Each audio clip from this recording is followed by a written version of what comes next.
criticamos a las demás personas y asumimos muchas cosas de sus vidas, pero no nos ponemos en sus zapatos porque no es fácil, todos vivimos circunstancias diferentes, ¿no? Cuando actuamos con ira, se nos nubla la mente, se nos olvida el entrenamiento que tenemos, se nos pueden olvidar las convicciones y se nos pueden olvidar hasta nuestros convenios. Esto es Ven, síguelo. Un enfoque práctico de las Escrituras con Adrián Diarte, Damara Durán y Eduardo Vadillo.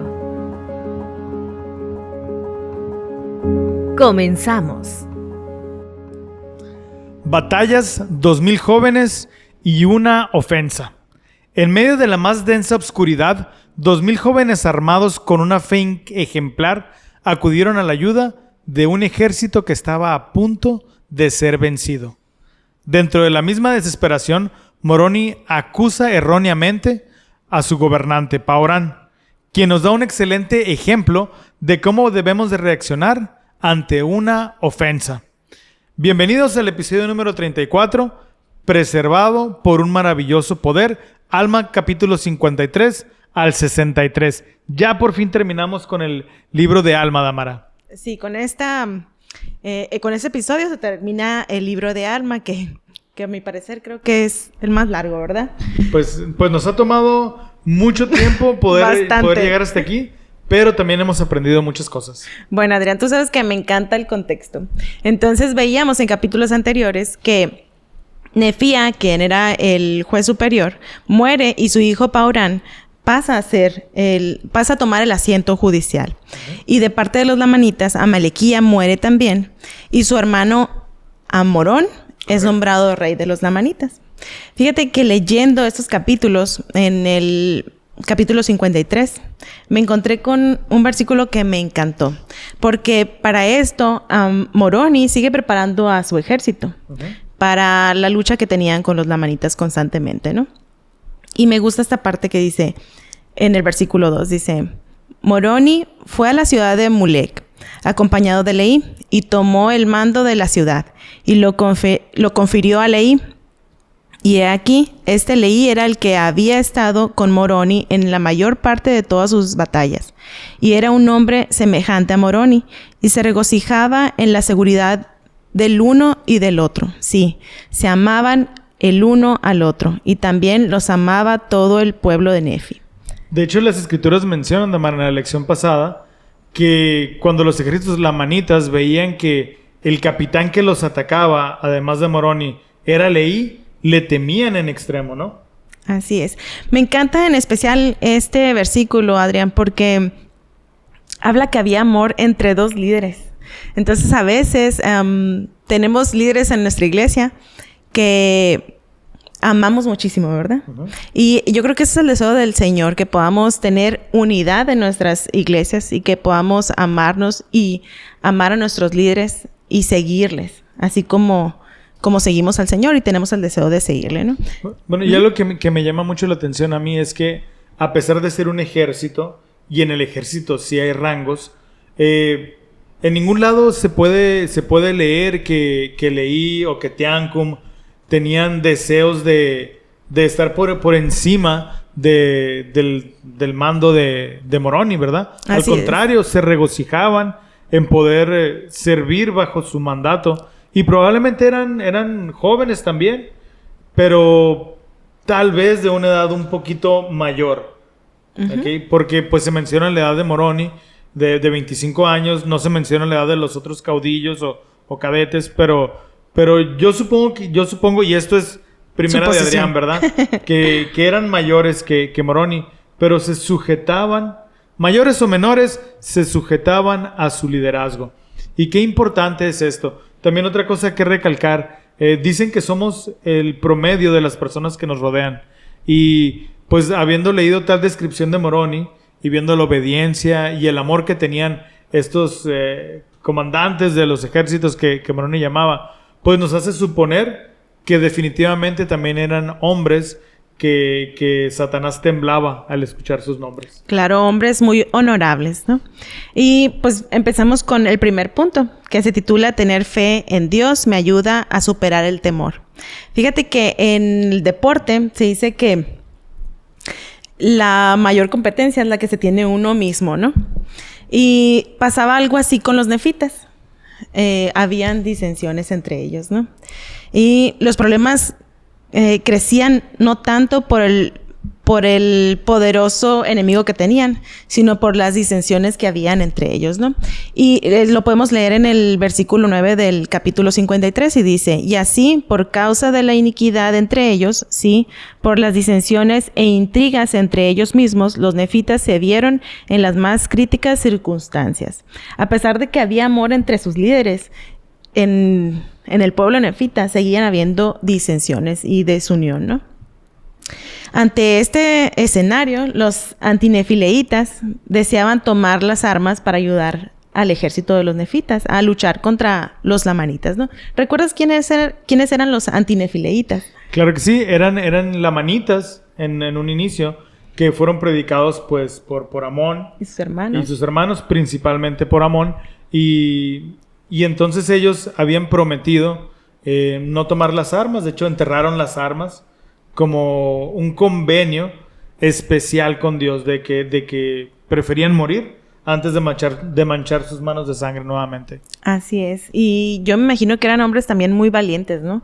Cuando se habla de guerras en capítulos anteriores, ellos se privaron de tomar las armas por ese juramento que habían hecho, convenio que habían hecho con el Señor. Adrián, ¿ibas a decir algo? Pues eran lamanitas, ¿no? Eran lamanitas, y los lamanitas siempre se describen como hombres feroces, hombres que les gustaba la actividad física de guerra.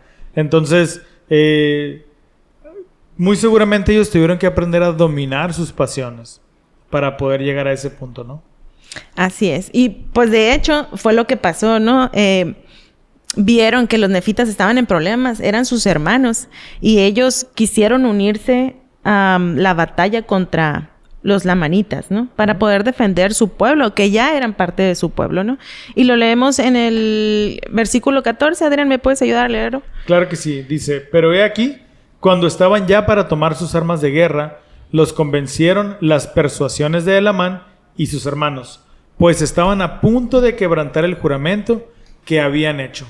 Y el versículo 15 de Amara dice, y Elamán temía que de hacerlo perderían sus almas. Por tanto, todos los que habían concertado este convenio se vieron obligados a ver a sus hermanos vadear sus dificultades en sus peligrosas circunstancias de esta época. Así es. Yo veo el amor de Elamán como líder eclesiástico, de cuidarlos. Él necesitaba que ellos fueran a la guerra para defender su pueblo. Sabían pelear. Y sabían pelear, sí. Pero su líder los cuidaba. Y estuvieron a punto de fallarle al Señor de esa forma. ¿Qué imaginas que puede pasar por la mente de estos fieles hombres? Pues mira, curiosamente el domingo estábamos analizando en la clase de Quórum de Élderes la importancia de los convenios, y veíamos que un convenio para muchas personas es simplemente una promesa. Yo te prometo algo y tú me prometes algo. Pero un convenio o un contrato también es más que una promesa, es una obligación. Es un decir, lo voy a hacer. Entonces yo creo que de parte de Dios no es solamente una promesa, es un hecho que lo va a cumplir, siempre y cuando nosotros cumplamos con nuestra parte. Y también se me hace muy curioso porque revisando la lista de convenios que nosotros hacemos con Dios, pues no está el de no volver a tomar las armas, lo cual me lleva a la siguiente reflexión, también de primera de Adrián, ¿okay? Durante nuestra vida nosotros vamos a hacer convenios con Dios. Además de los que hacemos al bautizarnos, al recibir el sacerdocio y al entrar al templo y sellarnos, ¿verdad? Vamos a hacer convenios. Yo me acuerdo sirviendo mi misión en la ciudad de Matamoros. Estaba por allá por el año 2000, ¿verdad? Cuando ya... No tanto, ¿verdad? No hace tanto ya. Pero me acuerdo mucho de un compañero que tenía Eldrick Coffee. Y Eldrick Coffee, una noche yo estaba haciendo cena y él estaba en el cuarto y me pidió permiso de entrecerrar la puerta. O sea, no la cerró por completo porque teníamos que estar... Claro, la regla como decía regla. que teníamos que estar a la vista del uno del otro. Pero sí me pidió un momento de solemnidad. Y entonces yo lo veía que Eldrick Coffee estaba pues ahí haciendo algunas señas medio raras, ¿no? Y estaba orando y pasó algunas hora y media, 2 horas en esta situación. Y en la noche cuando hicimos después de la oración de compañerismo, le digo, compa, ¿qué pasó aquí adentro? Me dice, estaba haciendo convenios con Dios, me dice. Y entonces él concretó una promesa y le pidió algo a Dios. Y durante el transcurso de nuestras vidas, probablemente tengamos esa oportunidad y esa bendición de concretar promesas específicas con Dios. ¿Y cómo va a ser nuestra actitud ante esas promesas? ¿Tomaremos como si son convenios de segunda categoría, que puedo romperlo a lo mejor fácilmente? A mi placer. Digo, yo no sé, ¿verdad?, cómo va a ser más bien, sé que el juicio de Dios va a ser justo, va a ser amoroso, pero si aquí aprendemos que los líderes de ese momento tenían miedo de que esas personas rompieran un convenio diferentes a los de convenios de salvación y de exaltación, perdieran sus almas, quiero suponer yo entonces que debemos de ser muy cuidadosos al prometerle cosas a Dios. Claro. ¿Okay? No vayamos a ser como una persona que conocí, que creo que ya comenté esta experiencia también. La voy a comentar rapidito, Amara, porque es muy graciosa. Hay una persona que quiero mucho yo, que me tocó verla, que había sufrido un accidente y había tenido un problema en su pie, y entonces esta persona le prometió a Dios que si le permitía pasar este dolor, jamás volvería a tomar Coca-Cola. Y pues Dios le permitió pasar ese dolor, y pasaron los años y esta persona no tomaba Coca-Cola, y era asombroso porque pues tenía un hábito al refresco pues muy, muy, muy grande, ¿no? Y pasaron un par de años más y de repente me invitó a desayunar y llegamos a su casa y pues me sirvió el desayuno y abrió una Pepsi. Ah, ok. Y le digo, oye, ¿qué pasó con la promesa? Y me dice, no, yo prometí no tomar Coca-Cola y esta es Pepsi, me dice. Que entonces, bueno, cada quien hace convenios con Dios y cada quien los obedece de acuerdo a la luz que tenemos, pero creo que debemos de ser muy, muy cuidadosos con esos convenios. Así es. Y como bien decías que habían convenios que hacemos con el Señor, ¿no? Fuera de los que hacemos a lo mejor cuando le prometemos algo y pidiéndole algo, ¿no? Uh-huh. Pero, por ejemplo, hay convenios que a lo mejor nos cuestan más seguir, ¿será? O que estemos a punto de quebrantar. Cuando yo estuve leyendo sobre eso, pensé en la ley del diezmo. Okay. Creo que es algo que he escuchado muy, muy seguido y que no estamos exentos de pasar, ¿no? Uh-huh. Tener una prueba tan grande económicamente, pensándolo, ¿no? Y que seamos probados en pagar la ley del diezmo y que estemos a punto de fallar. Hace poco estuvimos en una reunión con algunos jóvenes adultos y una de ellas expresaba su testimonio sobre el diezmo. Recientemente ella se está independizando y trabajando para tener sus cosas, ¿no? Y vivir sola. Entonces se presentó esta prueba. Entonces, en la actividad, curiosamente, que tuvimos con los adultos solteros, se habló sobre la ley del diezmo. Y entonces ella dio su testimonio de que estaba siendo probada, pero ella sabía que tenía que estar en ese lugar para escuchar sobre esa ley y recordar que era una ley importante para el Señor. Y sus líderes le estaban recordando que no podía fallar, así como el Amán, que no los dejó a ellos volver a tomar las armas, ¿no? Uh-huh. Porque estaban quebrantando ese convenio. Entonces, qué importante es que tengamos líderes o escuchemos a nuestros líderes también cuando nos hablan, o escuchar la voz simplemente del Señor y obedecer esa ley. Cuando nos estemos siendo tentados a fallar con un convenio, creo que es importante que oremos para no ser tentados tan fuertemente, ¿no? Y de manera a recordar que no porque obedezcamos el convenio vamos a recibir aquella cosa que esperábamos. Recordemos que cuando este pueblo hizo el convenio, algunos murieron cuando llegaron los lamanitas. Uh-huh. Los otros lamanitas Y algunos de ellos murieron, ¿verdad? Y dice que recibieron la muerte, así, hincados. Con ¿no? fe. Con fe. Y el narrador dice, confiamos en que sus almas fueron salvas, ¿no? Ahora, retomando el punto de la ley del diezmo, me encanta también escuchar muchas historias donde estoy a punto de no pagar mi diezmo y entonces llega la bendición, ¿no? No sé si la hayas escuchado alguna vez, pero esto pasó también entre el pueblo de los antinefileitas. Llegó la bendición. ¿Y de qué forma, Adrián? Vamos a leerlo entonces en el versículo 16. Claro que sí. Dice, mas he aquí, aconteció que tenían muchos hijos que no habían concertado ningún convenio de que no tomarán sus armas de guerra para defenderse contra sus enemigos. Por tanto, cuantos podían portar armas se reunieron en esa ocasión y se hicieron llamar nefitas. ¿Qué crees? Se me ocurrió que era la Pepsi. No era la Coca, pero era la Pepsi. Bueno, es que es importante entender esto, Amara. Si yo hago un convenio, además de los convenios de salvación y de los convenios de exaltación, es Importante mi convenio, no es tu convenio. Exacto. ¿Ok? Porque yo le estoy prometiendo a Dios que yo, por mi voluntad, por mi albedrío, quiero hacer algo esperando que tú me ayudes en esto. Algo, ¿ok? Y bueno, y eso es lo que nosotros le pedimos a Dios y le prometemos. En ningún momento, en ninguna escritura nos está prometiendo el que sí va a realizarse, ¿verdad?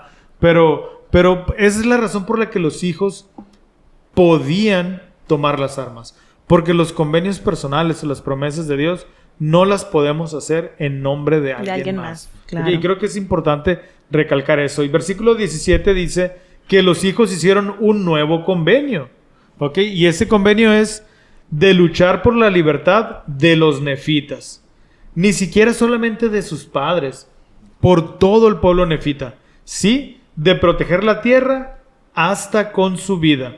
Y dice la escritura, sí, hicieron convenio de que jamás renunciarían a su libertad, sino que lucharían en toda ocasión para proteger a los nefitas y a sí mismos del cautiverio. Así es. Y eran jóvenes, ¿verdad?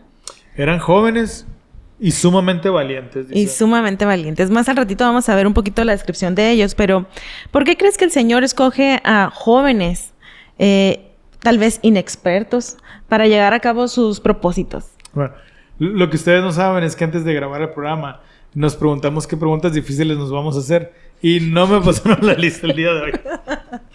Pero bueno, es una excelente pregunta, Amara. Gracias por hacerla.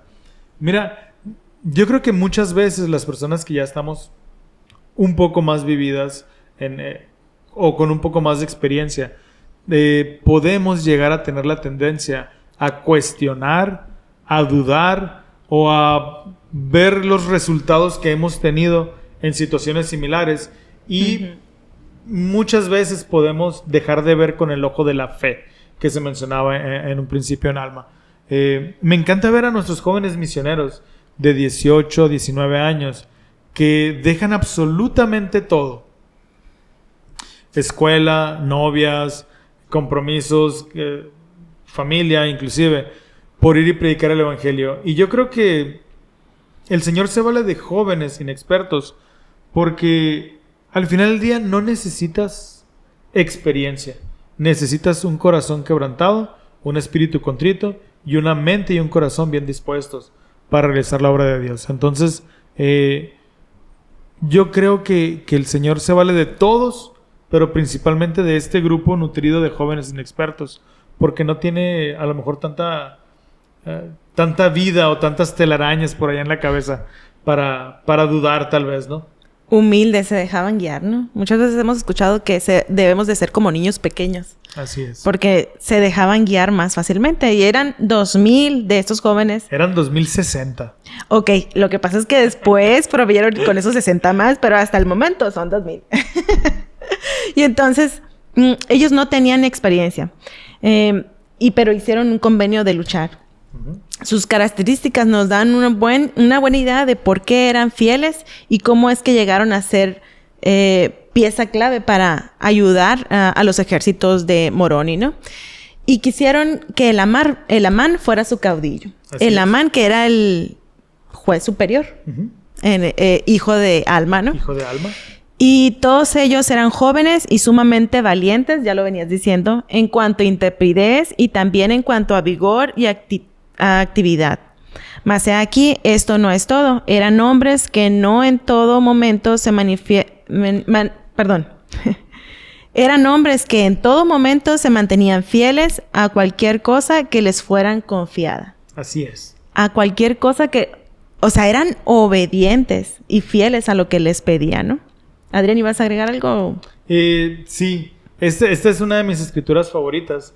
Y esta descripción de los jóvenes, de los jóvenes del ejército de Amán, debería de aplicar a toda nuestra juventud. ¿Okay? Y es el deseo que todo padre tiene, que se pueda describir de sus hijos. Sí. Imagínate que digan que eres valiente, que tienes vigor y que no te cansas fácilmente. Esas bendiciones se pueden alcanzar obedeciendo los mandamientos de Dios, obedeciendo la palabra de sabiduría. Pero más que algo físico, nos revelan algo de su carácter. Eran personas que no se rendían, que no se dejaban influenciar, porque dice la Escritura, eran fieles en todo momento a cualquier cosa. No a las cosas fáciles, no a las cosas de domingo, sino a cualquier cosa que les fuera confiada. Y en esta ocasión se les estaba confiando la seguridad y la vida del pueblo nefita. Así es. Fíjate que hoy en la tarde venía hablando con mis hijos y precisamente venía describiéndoles lo que algunas personas me han dicho de ellos. Y yo les digo, no quiero que cambie esa lista buena de cosas en ellos, porque están cambiando a ser de niños a adolescentes ya. Entonces, me diste muy buena idea, leerles estos atributos que ellos tenían para que ellos traten de emularla lo más posible. Lo más ¿no? posible. Y también el versículo 21 nos dice algo de ellos. Dice, sí, eran hombres verídicos y serios, pues se les había enseñado a guardar los mandamientos de Dios y a andar rectamente ante Él. No significa que no contaban chistes, no significa que no estaban con una sonrisa, pero tener seriedad en las cosas de Dios es darles la importancia necesaria. Esa es la interpretación que yo le doy a la palabra seriedad. No tanto una mueca o un estado de ánimo, sino una convicción una actitud ante las circunstancias, ¿no? Sí, y en el capítulo 56, versículo 47, dice más descripciones sobre su personalidad. Y dice, hasta entonces nunca habían combatido, no obstante, no temían la muerte y estimaban más la libertad de sus padres que sus propias vidas. Sí, sus madres les habían enseñado que si no dudaban, Dios los libraría. Bueno, y era precisamente el convenio que habían hecho, ¿no? Ajá. Pero qué importante que dicen que sus madres, ¿no? Probablemente también sus papás, pero normalmente los papás me imagino que estaban enfocados en la guerra, ¿no? También. Y sus madres los criaban y me imagino que también les hablaban de Dios, ¿no? Entonces, ¿qué ejemplos crees que ellos vieron que les impulsó a hacer esto? Pues mira, definitivamente vieron a unas mamás que les compartían el evangelio, que les hablaban de Dios, que estaban ahí en las noches de hogar. También a unos padres, pero definitivamente a unas mamás. Versículos más abajo dice, y sabemos que nuestras madres lo sabían. O sea, no solamente lo dice una vez la Escritura, lo dice 2 veces. Y entonces, Damara, en la proclamación del Evangelio, en la proclamación para la familia, perdón, donde viene los roles de cada sugeridos para las familias. Sugeridos para la familia, para el padre y para la madre. Habla mucho en cuanto al amor y la bondad que la madre debe de aportar. Y eso es lo que hace una madre amorosa. Permite que los principios del Evangelio se siembren en el corazón de los hijos.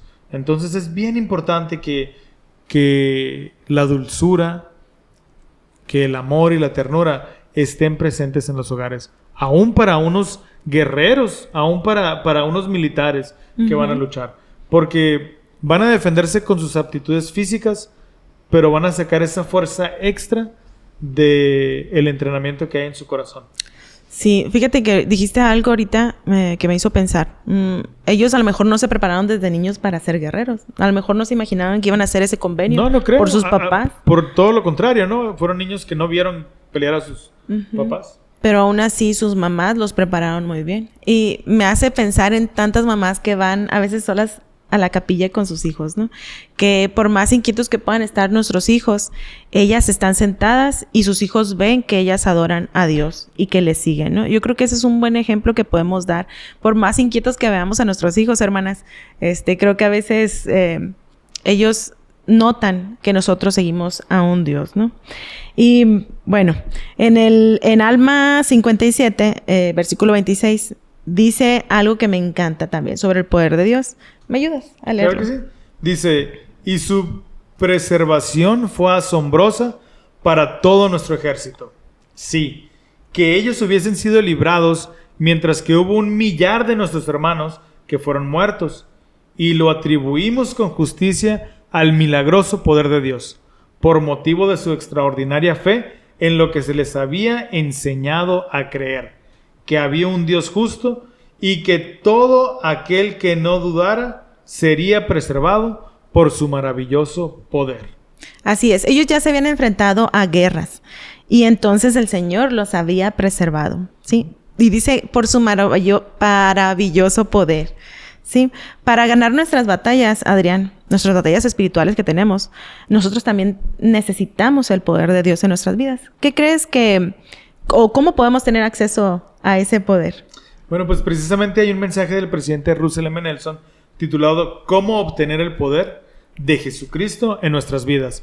Y básicamente el mensaje dice que cuando dedicamos tiempo, nuestro tiempo, para aprender sobre el Salvador y su sacrificio expiatorio, sentimos o empezamos a sentir el deseo de participar en otro elemento clave para tener acceso a su poder, que es elegir tener fe y también poder seguirle. El llegar a ser discípulos, dice el mensaje, el llegar a ser discípulos tan poderosos no es tan fácil ni automático. Nuestro enfoque debe de estar anclado en el Salvador y en su Evangelio. Es mentalmente riguroso esforzarnos por mirar hacia Él en todo pensamiento, pero cuando lo hacemos, nuestras dudas y temores desaparecen. Así es, así como este ejército de Amán, sus temores a lo mejor porque yo creo que son humanos, Se valía tener miedo, claro. Pero ellos actuaron para recibir este poder, ¿sí? Ellos necesitaban tener fe en Él y seguirlo, y seguir al Señor. Entonces, ¿cuántas veces nosotros decidimos o no dejamos que la fe nada más llegue? No, decidimos buscar fe y seguirlo y obedecerle, ¿no? Hay un mensaje que también, de parte del mensaje del presidente Russell M. Nelson, menciona sobre la mujer que tiene flujo, ¿no? Esta era una mujer que tenía varios años sufriendo de flujo y dice que ella esperaba ver al Salvador cruzar por un lugar. Y entonces ella se estiró porque ella sabía que si tocaba, aunque sea su manto, ella iba a ser sanada, ¿no? Entonces, ella podía acceder a ese poder. Entonces, a veces nosotros en nuestras vidas necesitamos estirarnos, hacer ese esfuerzo de alcanzar el poder del Señor. Entonces, implica una acción de nuestra parte, ejercer nuestra fe, obedecer nuestros convenios y lo que necesitemos hacer en nuestras vidas, hermanos, para poder acceder al poder de Él. Y ese poder nos va a proteger, ¿verdad? Así es. Damara, me causa mucha emoción ver la relación que existía entre el Amán y los 2,000 jóvenes. Y me hace recordar a los obispos con sus jóvenes. El Amán les llamaba a sus hijos y yo creo que el Amán conocía personalmente a cada uno de estos jóvenes. Y no solamente los conocía de vista, conocía sus corazones, conocía sus temores y se tomó el tiempo, no en la guerra, antes de la guerra, ¿okay? Antes de que fuera su caudillo, porque ellos lo eligieron a él y lo eligieron porque lo conocía y él los conocía. Y hoy en día todos nosotros en la iglesia en algún momento hemos tenido algún Elamán. Hemos tenido aquel caudillo, líder, aquel caudillo que nos inspira. Y claro, nuestro ejemplo siempre debe de ser Jesucristo. Pero Jesucristo no está aquí físicamente. Y podemos tener estos elamanes en nuestras vidas. Yo estoy muy agradecido con todos los que fueron obispos en mi niñez, en mi juventud, con los que me lidiaron mientras estaban los hombres jóvenes, con los que me recibieron de cuando llegué de la misión, mis líderes en la universidad. De hecho, el Dregón fue mi presidente de estaca cuando yo me casé, y cuando me entrevistó, yo veía esos ojos, y veía los ojos que José Smith describe del Salvador, que eran como dos mirada penetrante, ¿no? Entonces, realmente he sido muy bendecido a tener el Amanes en mi vida. Y bueno, vamos a seguir hablando del Amán un poquito más adelante, pero por lo pronto queremos volver el tema un poquito al Capitán Moroni, ¿ok? Mi superhéroe favorito, ¿ok? Y el segundo punto que vamos a tratar se titula: los seguidores de Jesucristo no se ofenden fácilmente. Que no es la misma que no se ofenden fácilmente. Esa es una de las cualidades de los verdaderos discípulos de Jesucristo. Y de manera personal creo que debemos de poner mucho énfasis en esto. Tenemos muchas veces la costumbre de tener a flor de piel los sentimientos y de explotar rápidamente. Pero creo que esta enseñanza que nos deja la interacción de Moroni con Paoram pueden mostrarnos ese rasgo que pocas veces platicamos de los verdaderos discípulos de Jesucristo, ¿ok? Pues resulta y resalta que Alma, en la desesperación de estar en las fronteras del pueblo y de la falta de suministros y de ver que no llegaban refuerzos y de ver a estos lamanitas listos para caer sobre ellos, pues se le ocurre mandarle una carta a Moroni. ¿Moroni? No Alma, Moroni. Moroni, perdón. Moroni a Paoram, el juez superior. ¿Ok? Y algo que pues ninguno de nosotros nos gustaría recibir en esta vida, ¿no? Y bueno, un rasgo curioso es que leíamos o aprendíamos en el capítulo anterior que Alma era un hombre recto, Moroni era un hombre recto, y que las mismas puertas del infierno se cerrarían si todos fuéramos como Moroni. Como Moroni. Alma también era recto, ¿no? Pero describía... Sí, pero estamos hablando de Moroni, perdón. Okay. Entonces, sí. Esa es otra característica que quiero resaltar. El hecho de que seamos líderes justos, o de que un líder sea justo, recto, no significa que no se puede equivocar. Moroni se equivocó al mandar esta carta a Paoram. No conocía todo el preámbulo, toda la historia, el contexto, pero al final del día estaba equivocado, ¿ok? No por eso deja de ser un texto que podamos sacarle mucho provecho y aprenderle, ¿no? Porque él escribió desde la rectitud. Claro. ¿Okay? No creo que esta carta lo haga ser una mala persona. Simplemente alguien que estaba preocupando por su pueblo y quería saber la razón real de por qué esto. Pero se prestó una confusión, ¿no? Ajá. Pero bueno, vemos a un Moroni enfurecido reclamándole a Paoram por su indiferencia. ¿Ok? Dice en el versículo 7, ¿creéis que podéis sentaros sobre vuestros tronos en un estado de insensible estupor, mientras vuestros enemigos están sembrando la muerte alrededor de vosotros? Recordemos que Paoram estaba en el centro de la tierra, y entonces los ejércitos que Moroni había colocado estaban alrededor. Uh-huh. Entonces de ahí este texto que le dice, mientras vuestros enemigos están... Mientras vuestros enemigos están... Ajá, exactamente. Mientras asesinan a miles de vuestros hermanos. Y el 8 dice, sí, los mismos que han confiado en que les deis protección.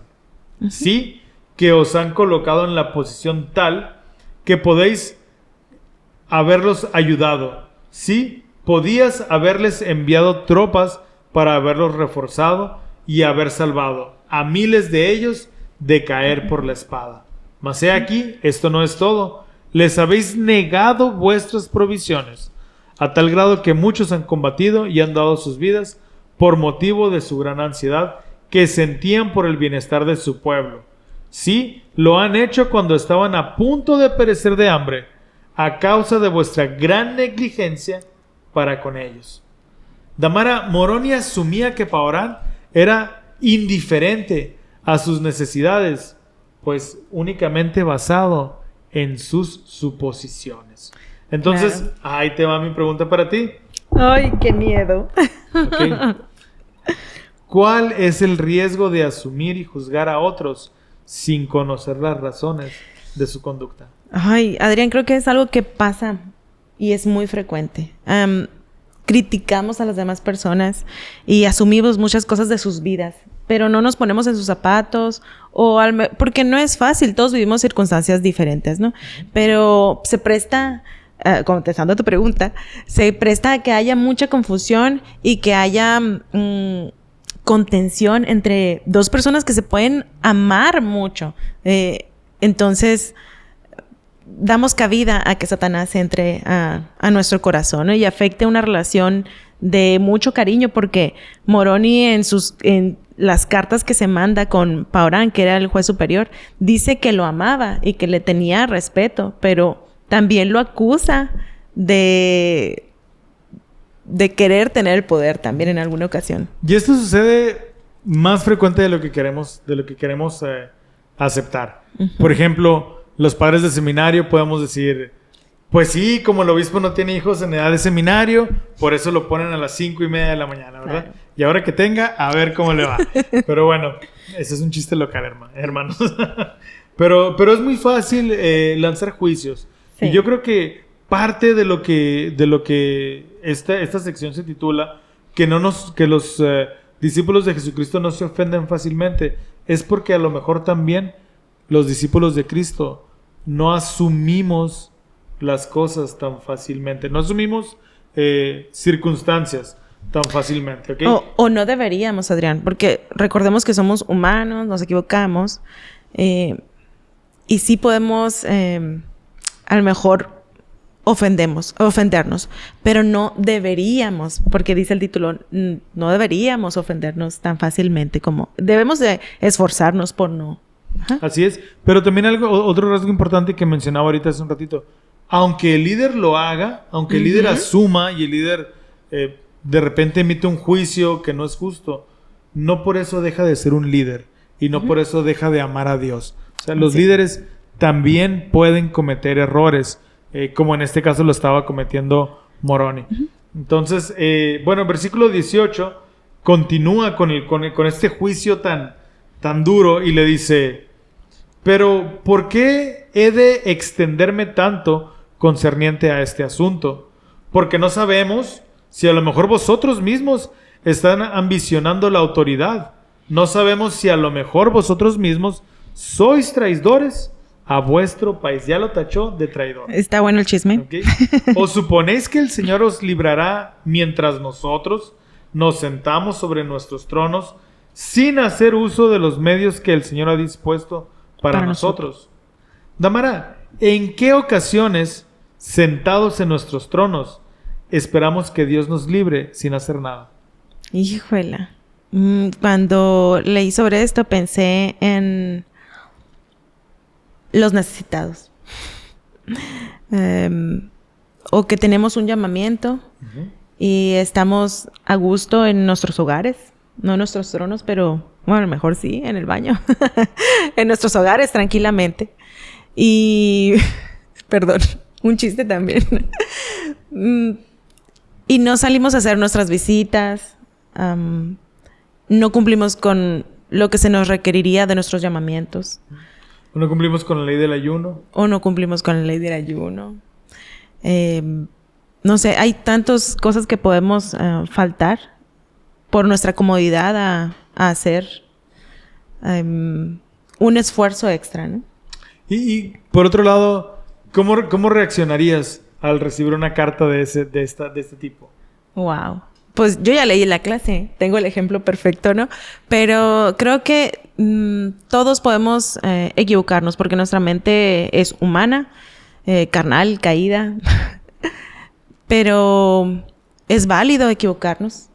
Yo creo que es válido, pero corregir esa mentalidad creo que es lo correcto. Como fieles seguidores de Jesucristo, debemos de, si entra algún sentimiento de envidia, celo, rencor, tratar de dejarlo ahí y modificarlo, no dejar que pase a nuestro corazón o a nuestros sentimientos, mucho menos a nuestras acciones, que van a ser las que nos condenen en el juicio del Señor, ¿no? Bueno, también el deseo de nuestros corazones, pero por eso debemos de hacer un tope ahí. Estás escuchando Ven, síguelo, un enfoque práctico de las Escrituras. Volvemos. Cuando creemos y afirmamos que se nos ha ofendido, solemos querer decir que nos hemos sentido insultados, maltratados, desairados o que nos han faltado el respeto. Y desde luego, al relacionarnos con las demás personas vamos a ser objeto de expresiones torpes que nos hagan sentir vergüenza, de observaciones carentes de escrúpulos y maliciosas. No obstante, básicamente es imposible que otra persona los ofenda a ustedes o que me ofenda a mí. De hecho, creer que otra persona nos ha ofendido es fundamentalmente falso, puesto que el sentirnos ofendidos es un sentimiento que escogemos experimentar y no un estado inferido a nosotros ni impuesto sobre nosotros por otra persona. Estamos de regreso en Ven, síguelo. Bien, Adrián, con la pregunta que me hiciste hace unos momentos, entramos de lleno al tercer tema que se titula ¿Puedo elegir no estar enojado? Uh-huh. Sí, en lugar de sentir ofensa o sentirse ofendido, para Paurán, quien era el juez superior en ese entonces, utiliza esta oportunidad para reforzar el amor que tenía por Moroni. Y entonces vamos a ver entonces la respuesta que le da a Moroni a sus cartas donde lo acusa fuertemente, ¿no? Y en el capítulo 61, versículo 2, encontramos esto. ¿Me ayudas, Adrián, por favor? Claro que sí. Yo, Paorán, gobernador de este país, envío estas palabras a Moroni, capitán en jefe del ejército. He aquí, Moroni, te digo que no me regocijo por vuestras grandes aflicciones. Sí, ello contrista mi alma. Ahora bien, me has censurado en tu epístola, pero no importa. No estoy enojado. Antes bien, me regocijo en la grandeza de tu corazón. Yo, Paorán, no ambiciono el poder, sino únicamente retener mi asiento judicial, a fin de conservar los derechos y la libertad de mi pueblo. Mi alma permanece firme en esta libertad en la que Dios nos ha hecho libres. Bien, Adrián, ¿qué podemos aprender de Paurán? Me encanta esta respuesta que le da, tanto en el versículo 2 y en el 9 también que leíste. No sé, ¿te gustaría resaltar algo? Porque yo tengo varias cosas que decir aquí. Sí, él rescata, primeramente él decide no sentirse enojado, uh-huh. ¿Ok? Y creo que es lo suficientemente inteligente y maduro espiritualmente para poder leer entre líneas y decir, lo que Moroni quiere es que las cosas sean correctas. Uh-huh. Y Paurán se regocija en la rectitud de Moroni y entiende de dónde vienen esos sentimientos negativos o molestos de Moroni. Y yo creo que eso denota una madurez, pues no solamente espiritual, pero también emocional de Paurán, porque al final del día, él es el juez superior. Él tiene el poder para destituir a Moroni del cargo. Uh-huh. Tiene el poder para decir que es persona no grata y mandarlo a matar. O tiene el poder para hacer muchas cosas. Pero decide él no sentirse ofendido y se regocija en la rectitud de su caudillo. Y entonces dice, mi alma permanece firme en esa libertad. Uh-huh. Que me gustaría poder ver la cara de Nefi. Perdón, de Nefi. Ya le cambié de Moroni. A Moroni 10 veces. Con esa respuesta. De Moroni, con esa respuesta. Claro. Es que es Nefi alma Moroni. Bueno, primera de Adrián. Me encanta esta parte que dice, porque tú mencionaste ahorita sobre la madurez, pero dice en el versículo 2, te digo que no me regocijo por vuestras grandes aflicciones. Él está diciéndole que no se regocija por las aflicciones de ellos, que era parte de un malentendido que tenían. Pero se lo dijo. ¿Cuántas veces no nos quedamos con la mala impresión de alguien y no lo decimos. ¿Crees eso? Órale pues. Ajá, exacto. Es un problema que crea eso. Sí, actuamos de una forma no madura, ¿verdad? Y porque claro que es difícil cuando decidimos tomar una ofensa, porque bien lo decía ahorita esa hermosa voz que se escucha entre cortes. Entre cortes, sí. Gracias, Adrián. Nosotros decidimos ofendernos porque no es algo que nos están obligando a hacer. Sí, las personas actúan de mala manera, a lo mejor en contra de uno, pero nosotros decimos si en realidad nos va a afectar o no. Nosotros no podemos decidir por las otras personas, pero volvemos a lo mismo. Podemos decidir por nosotros mismos. Si esto nos va a afectar o no nos va a afectar. Y entonces, ¿cómo se asemeja la respuesta de Paurán con las enseñanzas de Cristo? Pues yo creo que primeramente amando los unos a los otros, ¿no? Paurán demostró amor por Moroni antes de emitir un juicio, él también, antes de sentirse ofendido. Y también manteniendo la calma ante cualquier situación. Eso no significa que no reaccionó, ¿verdad? Significa que mantuvo la calma y después actuó. Entonces, creo que ayuda también mucho el estar a tono con el espíritu, ¿no? Paurán no solo resistió el sentirse ofendido, sino que utilizó esta experiencia amarga para su bien y el de los demás. Porque igual seguían siendo líderes que servían a los demás y sus decisiones afectaban a muchas más personas, ¿no? Y entonces leemos en el capítulo 61, versículo 19, dice: y así pues, Moroni, me alegro de haber recibido tu epístola, porque me hallaba algo inquieto concerniente a lo que deberíamos hacer. Sí sería justo marchar contra nuestros hermanos.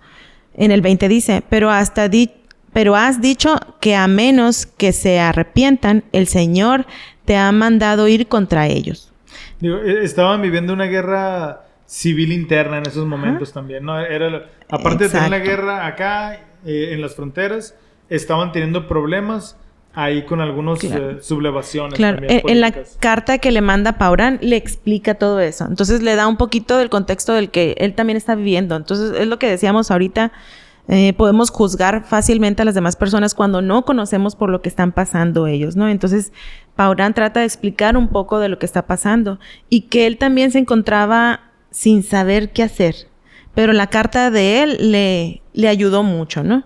Porque en su carta le hacía saber que si él no hacía algo, entonces él había hecho convenio de defender a espada contra quien quisiera el poder, aún si ellos se oponían a Dios también, ¿no? Entonces se refería de ir en un caso debido contra Paurán también. Moroni lo acusó de esa manera, ¿no? Bueno, y el versículo 14 de Amara dice: por lo tanto, mi querido hermano Moroni, resistamos al mal, y el mal que no podamos resistir con nuestras palabras, sí, con tal como las rebeliones, disensiones, resistámoslo con nuestras espadas para que retengamos nuestra libertad. Ellos habían hecho un juramento de retener su libertad, ¿ok? Para que nos regocijemos en el gran privilegio de nuestra iglesia y en la causa de nuestro Redentor y nuestro Dios. Pero me encanta, Damara, lo que no podamos resistir con las palabras, ahora sí, con espada, ¿verdad? Y entonces, creo que hay mucho que aprender de las reacciones de Moroni y Paurán. ¿Qué te quedas? ¿Con qué te quedas, Damara, de esas reacciones? De ser paciente, de mantener ese amor, de decidir no ofendernos, de evitar hablar de nuestros líderes, porque en este caso había un problema entre líderes. Pero me encanta el que ellos tenían amor por su pueblo y que actuaban, y las cosas que decidían hacer iba a ser para mejorar a aquellas personas. Y nuestras decisiones o lo que hagamos también va a afectar a nuestros hijos, a nuestras familias. Y sobre todo la manera en cómo decidimos actuar en base a lo que sentimos en ese momento. Damara, para terminar, quiero compartirte una lección que aprendí hace muchos años, que se me hizo muy impresionante. Cuando la platicábamos, de hecho, comparamos dos escrituras y me decías, mira, es igualita. Y decía, no, hay una palabra diferente. Quiero irme a una escritura que se encuentra, que analizamos o que debimos de haber estudiado en la lección anterior, en Alma 51:34. Y esto es cuando Amaliquía, en la guerra que tenían en ese entonces con él, pues andaba ahí de maloso, ¿no? Estaba en su campamento. Y entonces Teancum, quien fue el caudillo que lo mata, describe un poquito cómo fue esta operación. Y dice, Alma 51:34 dice, y sucedió que Teancum se introdujo secretamente en la tienda del rey y le hincó una jabalina en el corazón y causó instantáneamente la muerte del rey, de modo que no despertó a sus siervos. Y como no despertó a sus siervos, él pudo escapar. Y bueno, posteriormente, pues Amorón tomó el mando del ejército. Y entonces, en esta situación tan difícil, de tantas guerras y tanta mortandad, Teancum nuevamente, ¿ok? Y versículo 34 del capítulo 51 dice, y sucedió que Teancum se introdujo secretamente. Bueno, ahora, Alma 62:36, parte de esta lección, dice, y sucedió que Teancum, en su ira, entró al campo de los lamanitas y se descolgó de la muralla de la ciudad y fue al sitio y fue de sitio en sitio con una cuerda, de modo que halló al rey y le arrojó una jabalina, pero no lo mató instantáneamente, lo hirió en el corazón. Pero he aquí, el rey despertó a sus siervos antes de morir, por lo que persiguieron a Teancum y lo mataron. Damara, ¿qué palabrita extra hay ahí? La gran diferencia. Había ira en el corazón de Teancum. Okay. Había una ira. Y podemos pasar muchas horas filosofiando y justificando la ira de Teancum en esta ocasión. Pero al final del día eran dos operaciones militares con una misión muy específica: matar al rey. Una de ellas lo hizo con la cabeza fría y la otra permitió que su ira probablemente no atinara el corazón del rey. Cuando actuamos con ira, se nos nubla la mente, se nos olvida el entrenamiento que tenemos, se nos pueden olvidar las convicciones y se nos pueden olvidar hasta nuestros convenios. No estoy diciendo que fue el caso de Teancum, pero la ira puede nublar nuestras decisiones.